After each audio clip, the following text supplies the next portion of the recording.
Amém? Provérbio 18, a gente vai ler o versículo número 1.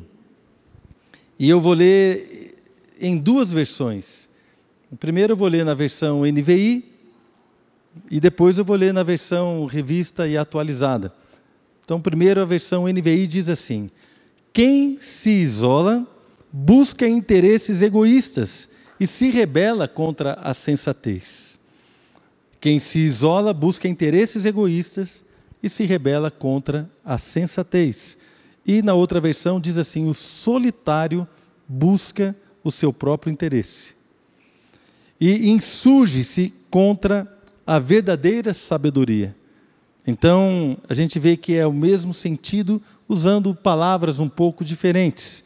Mas diz aqui que o solitário busca o seu próprio interesse e insurge-se ou levanta-se contra a verdadeira sabedoria. Vamos orar. Senhor, nós estamos realmente muito felizes por aquilo que o Senhor tem feito aqui no nosso meio. O Senhor tem levantado pessoas para evangelizar, o Senhor tem levantado pessoas para ministrar uma palavra de bênção, de esperança.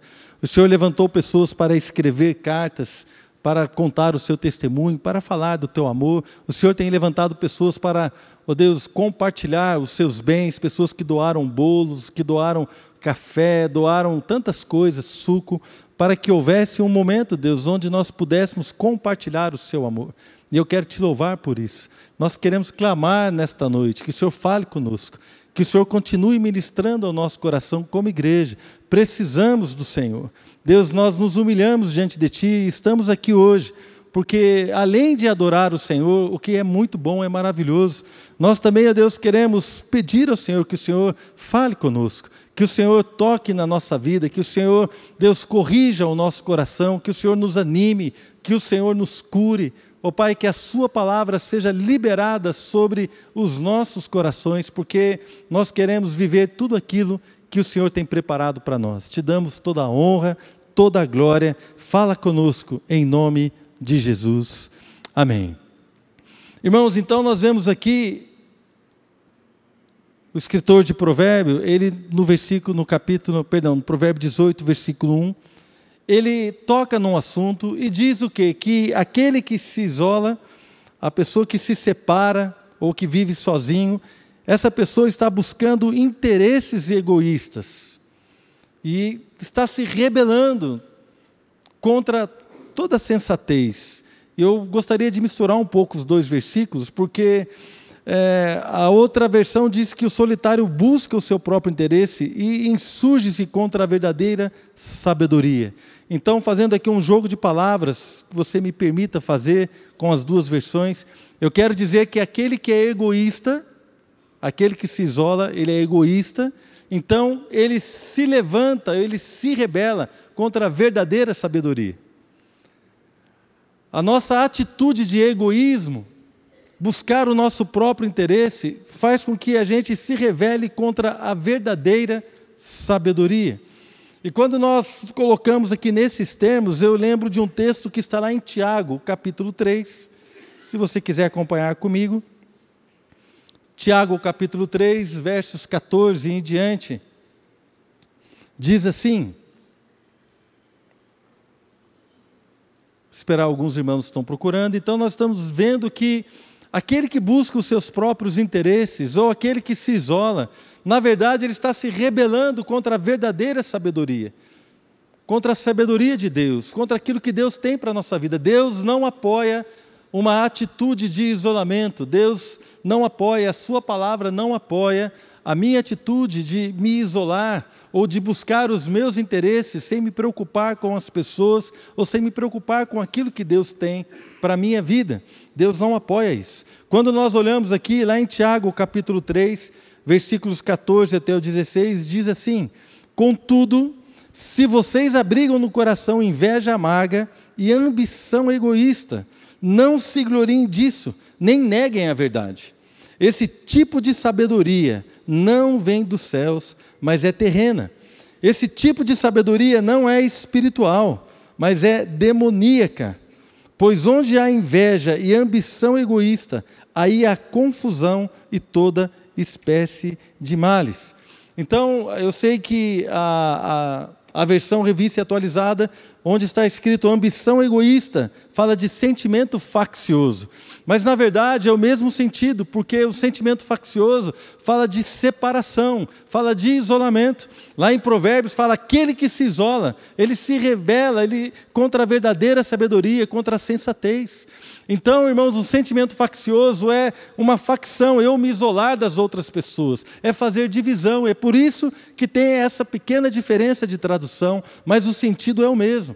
Aquele que tem uma ambição egoísta, aquele que busca o seu próprio interesse, na verdade ele está assim revelando um tipo de sabedoria. Mas a Bíblia diz aqui em Tiago que essa sabedoria não vem do céu, mas é terrena. Não é uma sabedoria que vem de Deus, mas é uma sabedoria terrena dos homens. E na verdade não é uma sabedoria espiritual, mas, irmãos, é uma sabedoria demoníaca. Quem quer andar debaixo de uma sabedoria demoníaca? Levante a sua mão. O pessoal está prestando atenção, né? Ninguém quer. Mas todas as vezes que você procura o seu próprio interesse, todas as vezes que eu e você nos isolamos, todas as vezes que eu e você agimos egoisticamente, todas as vezes que nós nos separamos das pessoas, ou do propósito, ou daquilo que Deus tem para nós, na verdade, querido, deixa eu te dizer algo, eu e você estamos expressando uma sabedoria demoníaca, porque nós achamos que estamos fazendo uma coisa boa, nós achamos, eu vou cuidar da minha vida, eu não quero saber, não preciso ajudar ninguém, não quero que ninguém me ajude, nós achamos que estamos bem, e achamos que é assim que tem que ser, mas essa sabedoria é terrena, ela não vem do céu. É uma sabedoria demoníaca. Então o Senhor ministrou ao meu coração uma palavra sobre isso, porque nós muitas vezes nos isolamos, e este isolamento faz com que a gente se rebele, que a gente se revolte, que a gente se levante contra a verdadeira sabedoria. Então o que Deus quer falar conosco hoje é que nós devemos tomar cuidado com o nosso isolamento. E Deus falou comigo sobre 3 tipos de isolamento que eu gostaria de falar nessa noite. Isolamento de Deus, quando nós nos isolamos de Deus, nos apartamos do Senhor. O segundo isolamento é quando nós nos isolamos dentro da nossa família. E a terceira característica do isolamento que Deus quer que nós ministremos hoje é sobre a igreja. Quando nós estamos na igreja, mas nos isolamos, mesmo que estejamos na igreja, levamos uma vida isolada. Então Deus quer ministrar o nosso coração sobre esses 3 aspectos. Primeira coisa que eu gostaria de falar é sobre o isolamento de Deus. Quando nós olhamos para isso, irmãos, nós percebemos que Adão e Eva, muitos conhecem a história, se você não conhece, depois você pode ler, está lá em Gênesis, no comecinho do livro de Gênesis, no comecinho da Bíblia, primeiro livro da Bíblia. Diz ali que Deus criou o homem, depois Deus criou a mulher, e Deus tinha comunhão com eles, e eles não se envergonhavam de estar perto de Deus, não se envergonhavam um do outro. Mas quando Adão e Eva pecaram, a Bíblia diz que a primeira coisa que eles fizeram foi reconhecer o seu estado de pecado e tiveram vergonha de Deus, se esconderam de Deus. Então o pecado faz com que a gente se isole de Deus. O pecado faz com que a gente se esconda de Deus. Vou dar um exemplo. Você briga com a sua mulher, ou a sua mulher briga com você. Pode ser também, né, irmãos? Não é? Tem uma briga do casal. Aí você se sente em pecado. Tem gente que fala assim, quem fica com vontade de vir no culto adorar a Deus quando você está brigado com a sua esposa? Agora o que eu mais quero é para a igreja adorar a Deus. O Senhor é bom. Brigado com a mulher do lado. Ninguém, irmãos. Porque o nosso pecado faz separação entre nós e o nosso Deus. Amém? Vocês concordam? Então o pecado nos separa de Deus, nos isola do Senhor. Nós nos sentimos, na verdade, nós nos afastamos de Deus. Tem gente que você encontra, você sabe que aquela pessoa conhece a palavra, você sabe que aquela pessoa já andou com o Senhor, já teve uma vida com o Senhor, você fala assim, querido, vamos lá hoje, nós vamos ter uma reunião bacana ali na minha casa, a gente chama de grupo de relacionamento, vamos estar estudando a palavra, depois a gente toma um café, tem comunhão, é um dia gostoso, da gente estar junto, a pessoa fala assim, eu não me sinto bem, eu não estou preparado ainda. Então vamos lá no culto, na igreja, eu não estou preparado para ir para a igreja. Por que não está preparado? Não, porque eu preciso consertar a minha vida. Sabe quando que ele vai consertar a vida para vir para a igreja? Nunca. Mas a pessoa se sente separada, a gente vê aqui Adão e Eva, não é? Então, existem pessoas que se afastam voluntariamente de Deus. Se afastam devido a uma frustração. Irmãos, eu vivi isso na minha vida. Eu com 14, 15 anos, eu vivi uma frustração na minha vida espiritual. Eu participava de um grupo de jovens, que naquela época eram responsáveis pela música, na igreja que eu frequentava. Então, tocava música no sábado à noite, depois passava a noite toda na orgia e na bebedeira, com sexo desenfreado, com bebedeira desenfreada. Eu tinha 14 anos, então eu ficava ali naquele meio, não é? E os mais velhos, eles iam para o quarto com as meninas, na casa de um rapaz cujo pai era médico, então todo sábado o pai dele dava plantão à noite, então a gente ia para a casa dele e se embriagava, e aqueles que eram mais velhos ficavam com as moças nos quartos, eles iam trocando os casais durante a noite, durante os finais de semana, e no outro dia de manhã eu estava na igreja de novo, tocando e cantando para Deus. E eu me frustrei, eu falei assim, cara, esse negócio não está certo, não é? Então eu falei assim, isso não está certo, eu acho que Deus não muda a vida de ninguém, eu acho que Deus, Ele é muito legal, mas esse negócio aqui de igreja é para santo, eu não sou santo mesmo, eu me conheço, sei como é que eu sou, então não quero saber de Deus. Então quando eu me casei, a minha esposa falava comigo, você já rezou, já orou para dormir? Eu falava assim, não, eu não preciso, minha vida é muito boa, eu vou fazer o seguinte, eu não mexo com Deus, e Deus não mexe comigo, está tudo certo. Eu respeitava Deus, mas eu não queria ter um acesso a Ele, não queria ter comunhão com Deus, porque a minha vida já era muito boa e eu não precisava dele. Casei com a mulher que eu amava, depois que eu conheci o Senhor Jesus de fato, de verdade, eu a amo mais ainda. Não é? Deus restaurou a minha vida, restaurou o nosso casamento, mas eu casei com a mulher que eu amava, depois de 7 anos de namoro. Eu, quando me casei, já tinha o meu apartamento, eu já tinha um emprego federal, público federal, com estabilidade, com bom salário, já estava terminando minha faculdade, não precisava de Deus, na minha cabeça.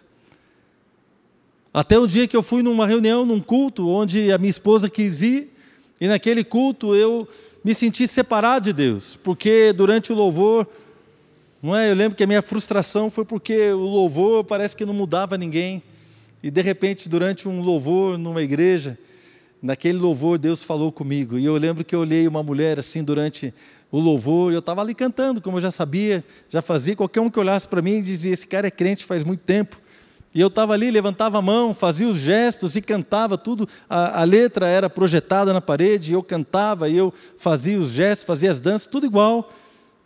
Eu sou bem espontâneo, sempre fui, então para mim não tinha nenhuma dificuldade.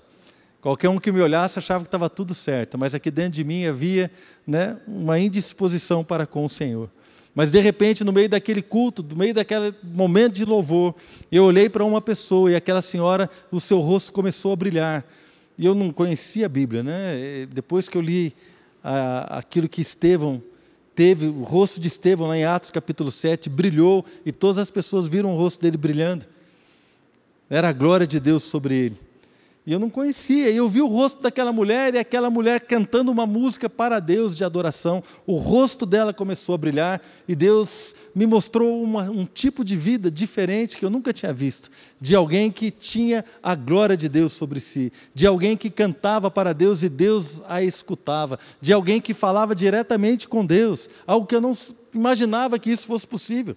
Eu conhecia Deus através da religião, eu conhecia Deus através das orações frias, eu conhecia Deus através de músicas, talvez com letras bonitas, de coisas boas, mas eu nunca tinha visto alguém brilhando debaixo da glória de Deus, em contato direto com o Senhor, cantando e Deus ouvindo. Eu nunca tinha visto. E a hora que eu vi aquela mulher adorando a Deus daquele jeito, eu tive convicção de que eu estava separado de Deus. Mas naquele momento eu me lembrei que estava ouvindo já há algum tempo, que para ter acesso a Deus, eu precisava entregar a minha vida ao Senhor Jesus. E foi instantâneo. E eu falei assim, Deus, eu não quero sentir isso mais não. É muito ruim ver a pessoa adorando o Senhor e eu aqui de fora. Eu quero adorar o Senhor também. E se é para entregar a vida para Jesus, eu vou fazer o seguinte: eu entrego agora, porque isso que eu estou sentindo, não quero sentir nunca mais. Naquele momento, o Espírito do Senhor entrou no meu coração, a minha vida foi mudada. E eu comecei a cantar, e Deus começou a me ouvir. No outro dia eu queria ser pastor. E a Adriana falava para mim: você é doido, você está louco. Mas Deus fez a obra na nossa vida. Amém, irmãos? Mas eu me senti separado de Deus. Então, por causa de uma frustração, eu não queria, eu me afastava. Mas quando eu entendi que realmente isto é verdade, de que Deus toca vidas, Deus toca pessoas, e é tremendo porque aquilo que eu vi, que fez com que eu entregasse a minha vida a Jesus, o rosto da pessoa brilhando, algo brilhando, chamando a atenção. Irmãos, aquilo que eu vi, foi o que aconteceu quando eu preguei para minha irmã mais nova, para a Cristiane. Quando eu preguei para ela, ela falou assim: Marcelo, você está diferente, os seus olhos estão brilhando como eu nunca vi. E ela entregou a vida a Jesus. Amém, irmãos? Então a experiência que você tem com Deus, você replica. Aquilo que Deus fez na sua vida, quando você começa a contar, a glória de Deus, irmãos, ela começa a se manifestar através de você, através da sua vida. E é maravilhoso quando você tem essas experiências com Deus. E eu falo assim: Deus, eu não quero mais estar isolado de Ti. Mas eu não conhecia ao Senhor e estava completamente separado dEle.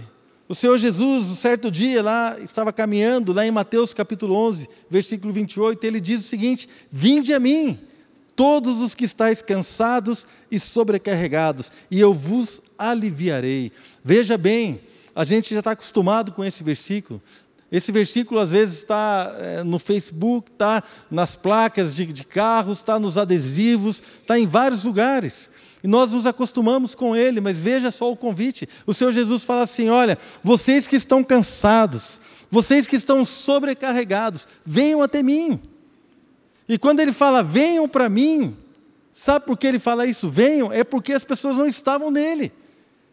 O convite para vir é para aqueles que estavam isolados. O convite para vir é para aqueles que estão afastados. O convite para se aproximar é para aqueles que estão longe. Então, um determinado dia ele fala: você que está cansado, você que está sobrecarregado. Sobrecarregado fala de você carregar um peso que você não suporta mais. Talvez seja uma solidão, talvez seja uma prisão, talvez seja um pecado, talvez seja um vício, talvez seja um engano, talvez seja uma enfermidade, um peso que te sobrecarrega e você não aguenta mais.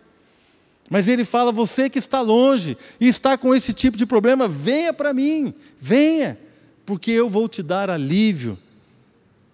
Então há um convite. No último dia, em João 7,37, o grande dia da festa, levantou-se Jesus e exclamou: se alguém tem sede, venha a mim e beba. Irmãos, nós muitas vezes achamos que todas as pessoas estão em Cristo. Na nossa cultura aqui brasileira, acho que todo mundo é cristão. Nós achamos que muitas vezes, até mesmo dentro da igreja, todo mundo já está em Cristo, que não é verdade. Às vezes tem pessoas que estão aqui, mas precisam tomar essa decisão de dizer não ao pecado, de dizer não ao isolamento, de dizer não ao egoísmo, de dizer não a uma vida totalmente separada de Deus, e falar assim: Senhor, eu quero estar em Ti, e eu vou. Se você tem sede, venha até mim e beba. Tem um outro trecho da palavra que fala conosco que somos igreja, que está lá em Apocalipse, capítulo 3, versículo 20. Muitas pessoas também usam isso para falar com pessoas que não conhecem a Deus. Olha, o Senhor Jesus está à porta e Ele bate. Se alguém abrir, Ele quer entrar. Na verdade, esta é uma carta do Senhor Jesus para a igreja de Laodiceia. Ele não estava escrevendo para quem não o conhecia, ele estava escrevendo para a própria igreja. E ele fala assim no Apocalipse 3:20: eis que estou à porta e bato. Se alguém ouvir a minha voz e abrir a porta, entrarei em sua casa e cearei com ele e ele comigo. Era uma igreja, pessoas que estavam dentro de uma igreja lá em Laodiceia. Mas essas pessoas se isolaram dele, porque havia uma porta entre eles, e o Senhor batia a porta, estava do lado de fora. O Senhor Jesus estava do lado de fora, batendo a porta. Eu quero entrar. Se alguém abrir a porta, eu vou entrar.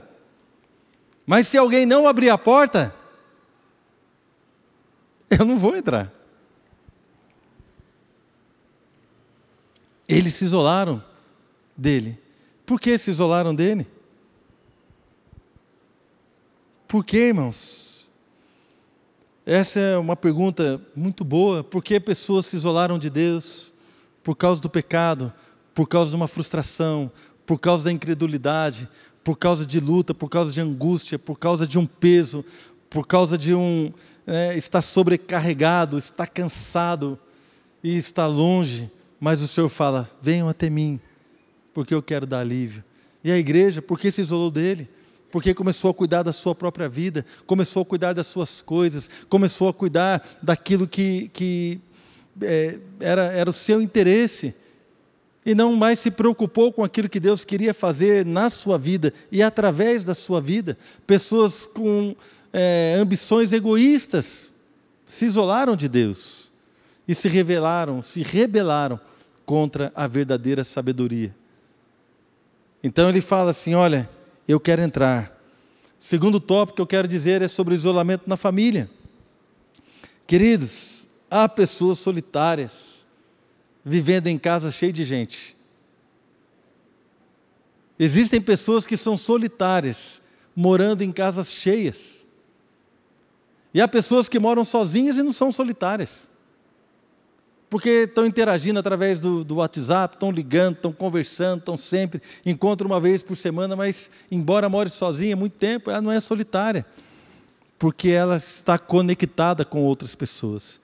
Mas existem pessoas nas nossas casas, nas nossas famílias, que estão solitárias, que se isolaram. Se isolaram porque você olha, aquela pessoa não compartilha sonhos da família com os outros. Ela não compartilha suas lutas, não compartilha alegrias, não compartilha tristezas. Pessoas isoladas, irmãos, porque não estão disponíveis para ajudar a sua casa, a sua família, não estão disponíveis para se importar umas com as outras, não estão disponíveis para orar com o outro, para chorar com o outro, para se alegrar com ele ou para se entristecer com ele. Simplesmente a pessoa está na casa, mas ela leva a vida sozinha, se isolou dentro daquela família, se isolou naquele ambiente. A pessoa está atrás apenas dos seus próprios interesses, buscando a sua própria vida, se rebelando contra a verdadeira sabedoria, e ela acha que está vivendo bem, que aquilo é o certo, mas na verdade está expressando uma sabedoria demoníaca, como nós vimos lá em Tiago. Amados, por que fizeram isso? E quando nós olhamos para a família foi criada por Deus para ser um lugar de aconchego.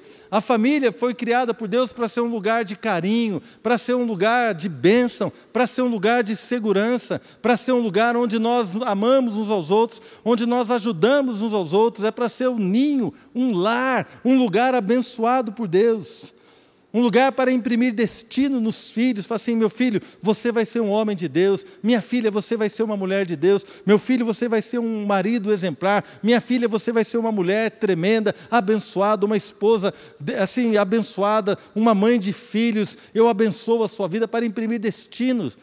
Para falar para os nossos filhos: olha, você vai conquistar aquilo que Deus tem para a sua vida, o seu ministério vai ser frutífero. Olha, meu filho, a sua profissão vai ser abençoada. Eu te abençoo para estudar, eu te abençoo para crescer, eu te abençoo para prosperar. Minha filha, eu te abençoo.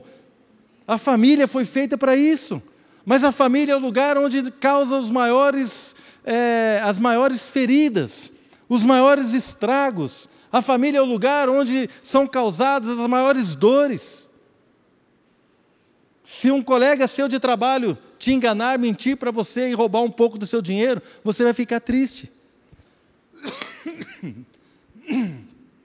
Mas se o teu irmão mentir para você, te enganar e roubar o seu dinheiro, você vai ficar indignado. Você vai ficar arrasado. Se o seu pai fizer mal para você, você vai ficar indignado. A paz, infelizmente, porque abusaram das suas filhas. A família tem falhado, porque a família foi criada por Deus para ser um lugar de bênção e de cuidado. A família foi criada por Deus para ser um lugar de imprimir destino nos filhos, nos netos, de cuidado, de aconchego, de segurança. Mas a família tem falhado. E eu quero perguntar para você nessa noite, quem é que vai mudar essa história? Quem é que vai mudar esse estigma de que a família é falha, de que a família é mais causador? Quem é que vai mudar isso, meu irmão, se não a igreja? Pessoas lavadas, remidas, abençoadas, pessoas restauradas com a sua história totalmente transformada, aqueles que são capazes de perdoar quem te fez mal, sabe por quê? Porque o Senhor Jesus nos perdoou, e a Bíblia diz que nós devemos perdoar, assim como Deus em Cristo nos perdoou.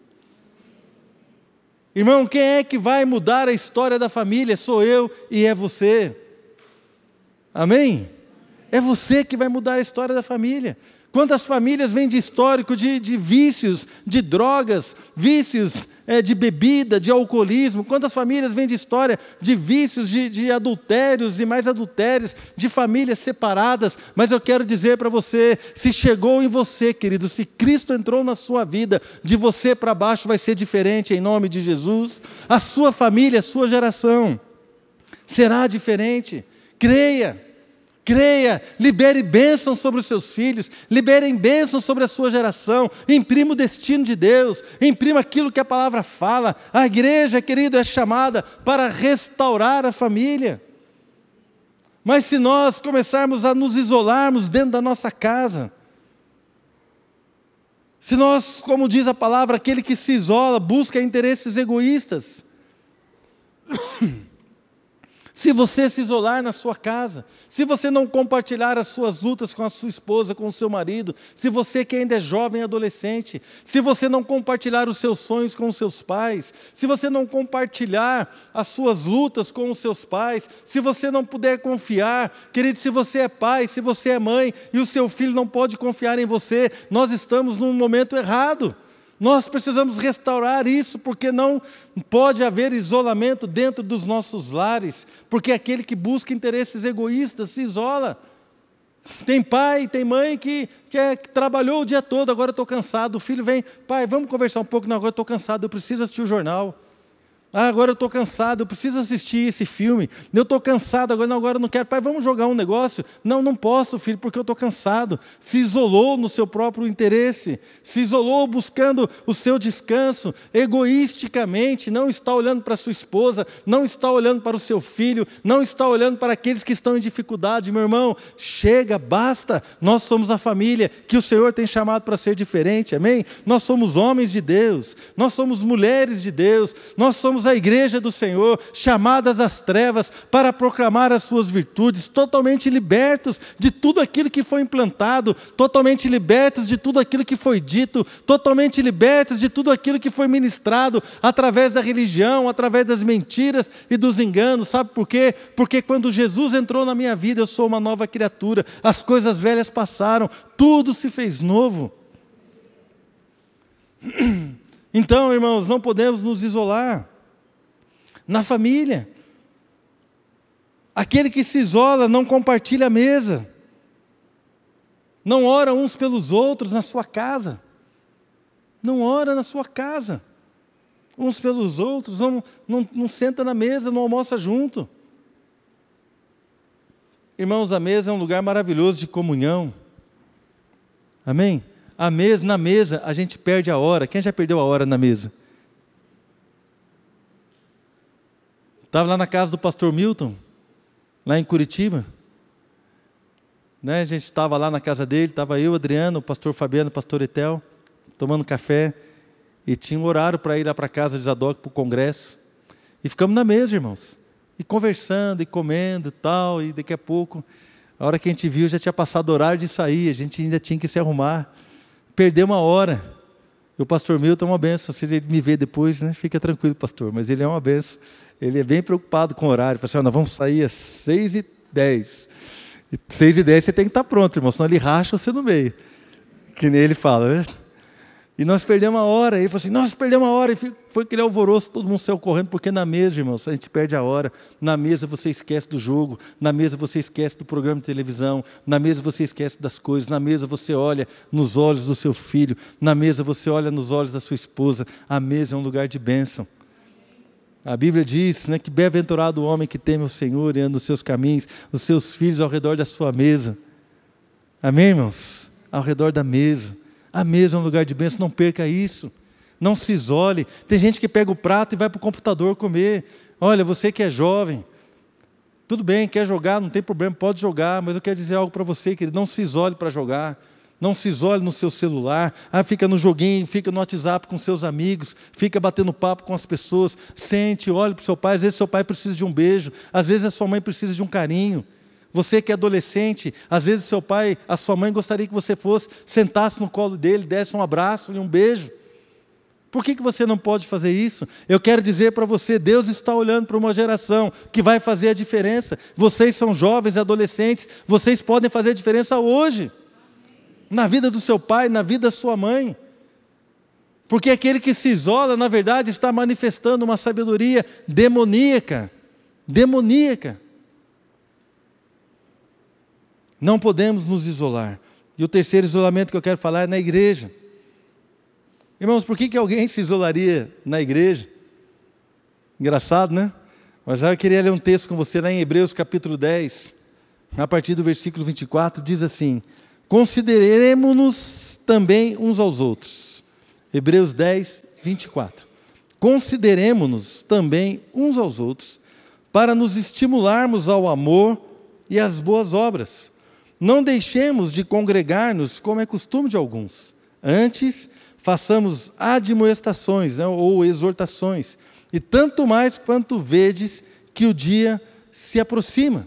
Então veja aqui, olha, vamos estar, né, uns aos outros, consideremos-nos uns aos outros, considera o seu irmão, uns aos outros, na igreja. Aqui está dizendo, não deixe de congregar, não deixe de se reunir, como é costume de alguns irmãos lá naquela época do Novo Testamento. A igreja estava começando, e já tinha gente que achava que não precisava reunir com a igreja. Hoje também tem bastante gente que acha que não precisa se reunir com a igreja. Então ele já falou assim, lá naquela época, olha, não fique isolado, como é costume de alguns já estavam acostumados a viver sozinhos. Ele fala assim, não, porque aquele que se isola, ele se rebela contra a verdadeira sabedoria. A pessoa se isola e ela acha que ela é sábia, eu não preciso de igreja. A pessoa se isola, está buscando o seu próprio interesse. Não, mas eu busco a Deus aqui da minha casa, eu assisto o culto pela internet, eu vejo o culto pela televisão, eu vejo a palavra. Na verdade, irmãos, veja aqui que está dizendo que nós devemos nos reunir, não para ouvir a palavra, devemos nos reunir para considerar o outro, devemos nos reunir para estimular o outro. Nós devemos nos reunir para animar o irmão, para abençoar o irmão. Irmãos, chega de uma igreja que fica com o bico aberto, como se fosse filhote de passarinho no ninho. Aquele filhotinho de passarinho que fica no ninho só com a boca aberta, esperando uma comida. Querido, você não é filhote de passarinho para ficar comendo apenas. Você é a águia, foi feito para voar, amém? Nós somos a igreja do Senhor, a bênção de Deus nas suas mãos, a bênção de Deus na sua boca, a bênção de Deus no seu coração. Há uma palavra de esperança que está confiada a mim e a você. Há uma palavra, irmãos, de cura, de libertação, que vai fazer a diferença na vida daqueles que ouvirem. Então a Bíblia diz, olha, procure estimular alguém, se reúna como igreja, mas procurando o outro. Considera o outro, olha a situação dele, veja como é que ele está, para animá-lo, para estimulá-lo, uns aos outros. Tem pessoa que, quando a gente fala uns aos outros, não faz muito sentido para ele, porque na verdade ele está preocupado consigo mesmo. Infelizmente, há pessoas preocupadas com a sua vida. Irmãos, isso não é uma sabedoria que vem do céu. Quando eu me preocupo apenas com a minha vida, não estou expressando ou vivendo uma sabedoria celestial, mas é uma sabedoria terrena, carnal e demoníaca, como diz a palavra. Porque é aquele que busca interesses egoístas, querendo ouvir a palavra, querendo apenas uma música de qualidade, querendo receber coisas apenas. Você está buscando interesses egoístas e você está se rebelando contra a verdadeira sabedoria. Mas quando você vem aqui, irmãos, para olhar o irmão, para ver se há alguma necessidade, quando a gente chega aqui e está disposto a ajudar, quando a gente chega aqui com o coração aberto para abençoar, quando a gente chega aqui para abençoar, para orar com o outro, Deus muda a nossa vida e Deus restaura o nosso coração. A sorte de Jó foi mudada quando, irmãos? Enquanto ele orava pelos seus amigos, foi que restaurada a sorte de Jó. E às vezes a gente fica achando que Deus vai dar. Deus dá porque Ele é misericordioso. Mas o que alegra o coração de Deus, o que coloca um sorriso no coração de Deus, é quando você derrama da graça, do amor e do poder de Deus que está sobre a sua vida, você derrama sobre outros. A palavra fala lá em Romanos capítulo 12. Amai-vos cordialmente uns aos outros, com amor fraternal, preferindo-vos em honra uns aos outros. Eu quero lançar um desafio para você nesse momento, irmãos. Honra o seu irmão que está perto de você aí. Honra ele, eu quero honrar você. Vou te dar um tempo para você fazer isso. Fala assim, eu quero honrar você. Assim, você é demais, você veio para a igreja, você saiu da sua casa. Né? Olha para ele, você botou uma roupa bonita. Né? Você tomou banho. Você veio para cá. Honra ele. Você se esforçou, deixou a sua casa.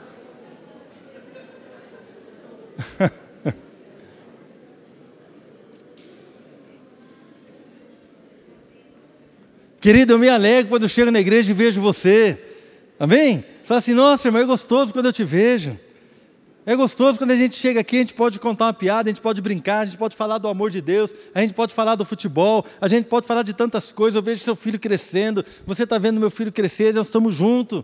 Estamos aqui, irmão, que bênção, eu quero honrar você. O salmista diz, né, que aqueles que amam a Deus, aqueles que temem a Deus, são o seu grande prazer. O meu prazer está nos justos, o meu prazer está em andar com aqueles que amam a Deus. Eu quero honrar a sua vida. É gostoso estarmos juntos, irmãos. Colossenses capítulo 3, 16 diz assim, habite ricamente em vós a palavra de Cristo, instruí-vos e aconselhai-vos mutuamente uns aos outros. Aconselha um ao outro, querido, não podemos nos isolar na igreja. Tem pessoa que chega na igreja e não conversa com ninguém. Tem pessoa que chega no culto, senta, e ela senta e fica assim, com aquela cara amarrada, não dá um sorriso, não fala nada, não fala com ninguém. Aí o culto começa a atrasar, para começar 5 minutos, aí já está atrasado. Já falei com o pastor nunca começa na hora. Você chega para estacionar o carro, parar o carro no meu lugar, misericórdia, vou ter que parar longe agora. A pessoa chega, senta preocupado com o que vai jantar depois do culto, irmãos. Nunca convidou o pastor para jantar com ele. Egoísta.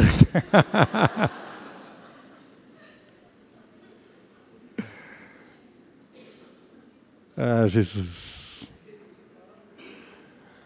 A pessoa chega, reclama da música, reclama do louvor, reclama da altura, reclama do calor, está preocupada consigo mesmo, olhando para o seu umbigo, querendo que a sua vida seja satisfeita, que os seus desejos sejam satisfeitos, enquanto tem alguém do lado dele que está passando fome e ele não sabe, tem alguém do lado dele que está com desejo de se matar e ele não sabe, tem alguém do lado dele que está que um filho está doente e ele não sabe, tem alguém do lado dele que está sozinho, solitário, precisando de um abraço e ele não sabe.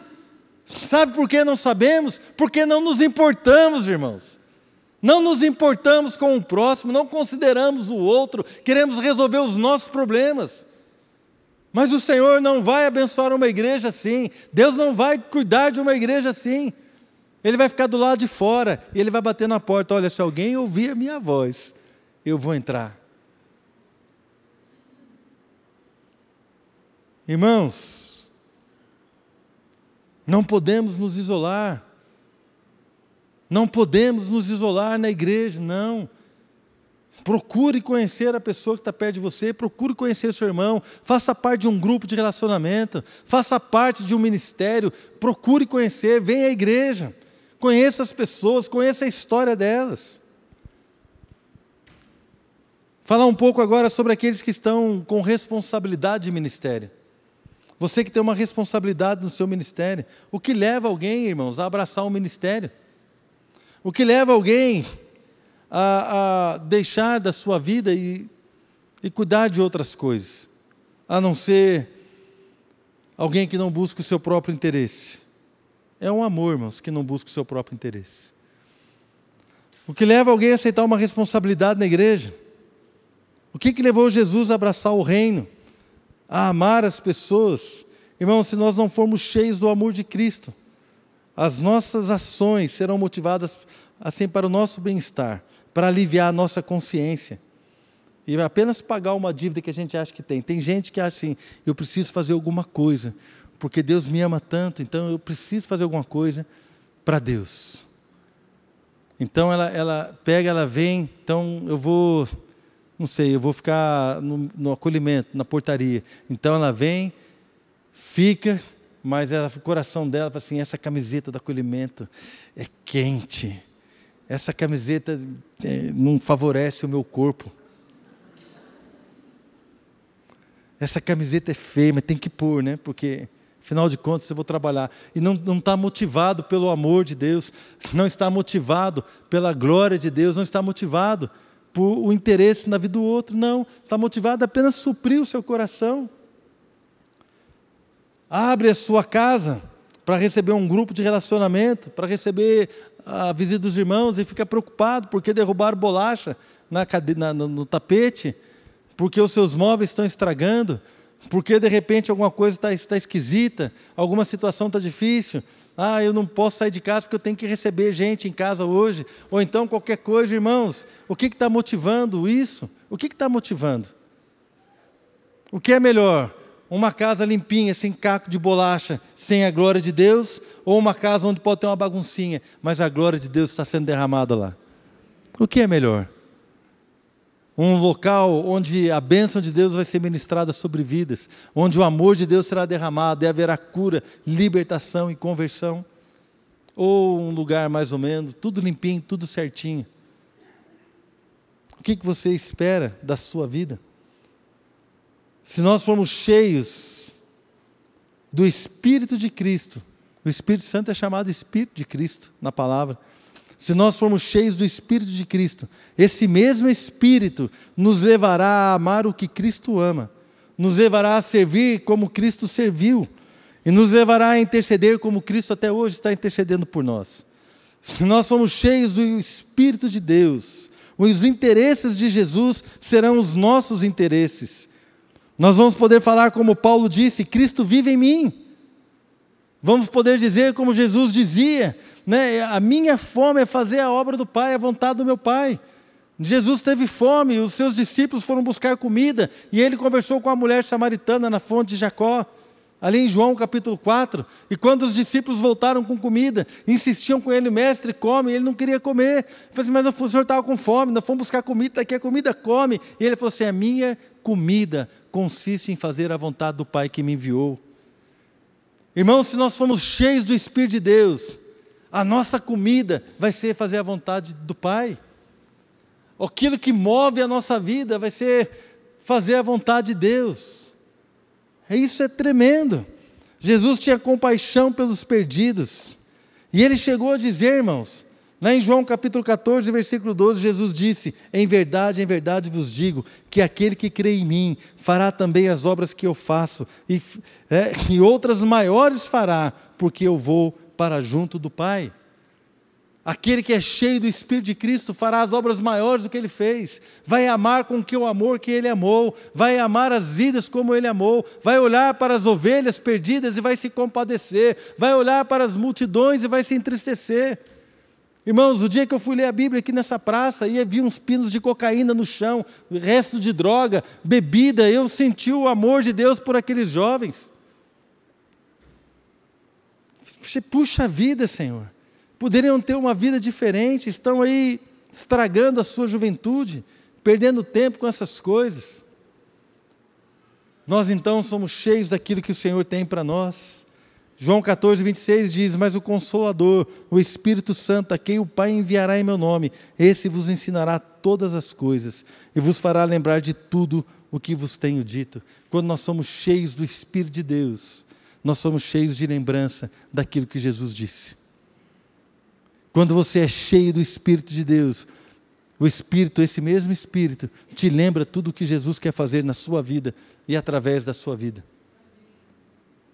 Queridos, há vários níveis de egoísmo. Se a gente for entrar um pouco nesse assunto, vai ficar vergonhoso para todos nós, para mim inclusive. Mas eu quero contar um testemunho bem rápido. Nós estávamos há 2 semanas num congresso em Curitiba, chamado Casa de Zadok. E estávamos ali numa área próxima ao palco. E o pastor Luciano Subirá falou assim, então agora, eu quero agradecer a todos os voluntários que trabalharam, muitos voluntários na igreja trabalharam. E eu queria que você honrasse um voluntário agora, que você fosse, desse um abraço nele. E eu estava aqui, né, num lugar, e onde, mais ou menos ali onde está a parede, ali a Bruna na mesa, tinha uma pessoa que estava ali. E para eu chegar até ela, eu tinha que fazer um caminho aqui, estava meio difícil e tal. E eu senti vontade de abraçá-la, para honrar aquele voluntário. Já era um homem, já um senhor. Eu fiquei com vontade de ir lá. E eu falei assim, não vou não, estou aqui, né? Pô, vou ter que sair do meu lugar, vou ter que atravessar aqui esse povo, pedir licença, cheio de gente, vou ficar aqui mesmo. E acabou aquele momento de você abraçar o voluntário, de você honrar a vida das pessoas. Né? E aí começou um outro momento, e já estava terminando o congresso, e Deus me incomodando, vai lá, dá um abraço nele. E eu, vou ser sincero para vocês, irmãos, egoisticamente eu não queria ir. Eu disse, já passou o momento, Senhor, de abraçar o voluntário. E Deus falou assim, vai lá, dá um abraço nele. Aí eu falei, tá bom. Aí eu fui lá dar um abraço nele. Na hora que eu cheguei, irmão, queria te dar um abraço. Obrigado. Na hora que eu abracei ele, o Espírito de Deus me tomou, irmãos. Comecei a orar em línguas e interpretar. E Deus começou a me dar uma palavra de conhecimento daquilo que aquele homem estava orando. E a resposta de Deus para ele. E aquele homem, já um senhor barbudo, não sei se era mais velho que eu, né? Às vezes as aparências enganam, né, irmão? Acho que não era, não. Mas aquele homem já maduro, ouvindo aquilo ali, ele começou a chorar aqui no meu ombro, a gente abraçado, ele começou a chorar, chorou. Ele olhou para mim, sabe o que ele falou? Podia falar qualquer coisa, não é amém, irmão? Tal, mas ele falou assim, eu quero agradecer você, porque você foi fiel ao seu chamado. Eu quero agradecer a você, porque você veio entregar a palavra que Deus colocou no seu coração. Eu quero agradecer a você pela sua fidelidade. Eu falei, mal sabe ele. Falei, ninguém nunca fala assim com a gente. Mas aquele irmão falou desse jeito, chamou a esposa dele e falou assim, sabe, amor, aquilo que nós estamos orando, Deus nos falou assim, assim, assim. E ele me agradeceu porque a sua fé foi fortalecida. Irmãos, pequenas atitudes de egoísmo faz com que a gente se rebele, que a gente se revolte, que a gente se levante contra aquilo que Deus quer fazer. Às vezes você sente algo. Eu lembro de um testemunho da minha esposa já há anos, vou falar coisa aqui de quase 20 anos. Mas eu lembro que um dia ela chegou na igreja e falou assim, Deus, eu queria receber um abraço. Não vale do Marcelo, porque o Marcelo sempre me abraça. Sempre abraço, né, amor? Não vale do Marcelo, eu queria receber um abraço hoje. E foi desenrolando o culto. E nada. E ninguém abraçou ela, e o culto foi, acabou, passou, acabou o culto. Na hora que a gente estava saindo da igreja, viu uma irmã chamando ela assim, Adriana, a gente não era pastor ainda. Adriana, o que foi, irmã? Desde que começou o culto, eu estou com uma vontade de te dar um abraço que eu não estou aguentando, eu preciso abraçar você. Aí essa menina foi e abraçou a Adriana forte, e a Adriana começou a chorar e agradecer a Deus. Se ela fosse egoísta e pensasse assim, eu não vou abraçar, imagina, vou abraçar para quê? Não é? Então nós temos atitudes egoístas, irmãos. Às vezes você tem um sentimento, vai lá no quarto do seu filho, pergunta como é que ele está. Não, mas o jornal está legal, o filme está bom. Não vou. Às vezes você está no seu trabalho, tem uma folga, olha, liga para o seu filho, liga para a sua esposa, pergunta como é que ele está. Não, mas agora não. Às vezes nós não queremos gastar dinheiro, irmãos. Pega o seu filho, paga um açaí para ele. Não, mas custa dinheiro, será R$7. Tem gente que não tem R$7, eu entendo. Tem gente que tem. Que pode fazer, mas não faz, porque é egoísta, porque não quer abrir mão daquilo que está fazendo, não quer abrir mão do seu tempo, não quer abrir mão das suas coisas. Irmãos, com a graça de Deus nós podemos agir melhor. A sua graça age em nós. Mas a graça de Deus é derramada sobre aquele que é humilde. A Bíblia diz que Deus resiste aos soberbos, mas dá graça aos humildes. Amém? O que você quer de Deus? Como é que você está, querido? Você está solitário dentro da sua casa? Você está solitário dentro da sua igreja? Você se isolou de Deus? Talvez você está entrando aqui hoje e você sente que precisa de Deus na sua vida, de algo, de Deus na sua vida. Queria chamar o pastor Fabiano, pastor Etel, pedir para eles ministrar uma canção.